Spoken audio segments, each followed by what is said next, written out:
adding Krishna consciousness to my life, I was a ardent food activist, actually in the 60s.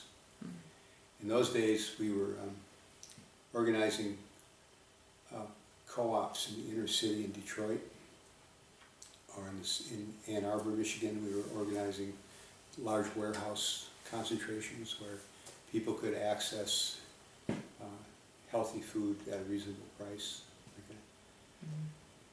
And that was, of course, kind of a spin-off from the movement in the late 60s and early 70s of young, hip people who were not only progressive, but were basically just not going to take it anymore,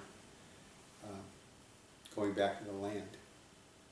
In the youth communities of America, and especially where I was in California, Berkeley and Haight-Ashbury neighborhoods, there was a lot of enthusiasm for the idea that we could kind of shape our own destiny based upon our love for each other and our love for Mother Earth. And that was soon kind of shot down by the fact that there were very vicious and demoniac dark forces who began bringing in boatloads of drugs, especially methamphetamine and heroin and like that. So the kind of embryonic stages of forming a culture based on love and trust were soon destroyed by the fact that people were taking copious amounts of drugs, and it made it impossible to organize and to dialogue about those things. So a lot of people went to the countryside. There were hopes of finding camaraderie and connection with nature, and kind of extension of those principles of love and trust, but in a rural setting. Well, the harsh reality is that most young people, especially now, this is fast forward 40 years, most young people are at least 3, if not 4 generations removed from any kind of land-based living. The skills that are required, the mental discipline, the physical endurance required to grow food and to actually live not just on the land, but with the land, in harmony with the rhythms of nature. It's hard to find people that actually have any experience with that whatsoever. Yeah. So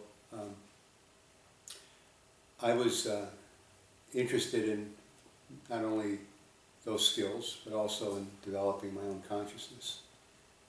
And I came in contact with Hare Krishnas, I believe it was in 1969 in Berkeley.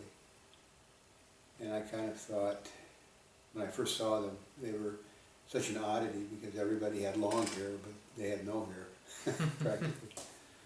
And everybody had bought into the philosophy of taking drugs and free sex and free love and this and that, and this kind of letting go of any sort of inhibitions and restrictions on what you could do and how you could enjoy yourself, especially when you're in a young body. Right? And here were the Krishnas who were saying, actually, that's not the pathway to freedom and happiness. That by controlling the senses, or more accurately, by using the senses in the service of the master of the senses, Krishna, or another name for Krishna is Rishikesh, which means the master of the senses. By using your senses in the service of God, then the natural God consciousness and reciprocity with the Supreme Being has an opportunity to fulfill itself. And it fulfills itself in a cultural way, not just some off in the mountains to meditate somewhere. But basically, it's a wonderful approach to spirituality, because it means that whatever you can do, whatever you have a proclivity for, or an inclination towards, that can be dovetailed, it can be used in Krishna's service. And so myself, I had some farm experience as a child. My grandfather had a farm that was, like many small farms in the 50s, went under because of the introduction of food imported from California, basically. They were bringing food up the interstate highway systems and basically destroyed any local food economy, especially in very rural areas where I was in northern Michigan, actually. And so I kind of saw, I went through kind of the fast track of seeing the destruction of a local food economy based upon forces, political and economic and spiritual, that were beyond my control.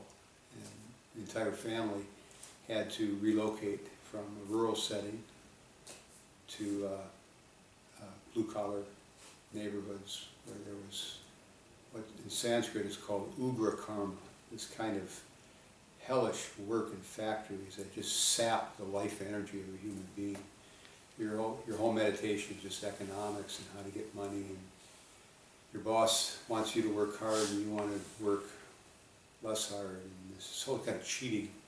Either you're cheating or you're being cheated, one of the two.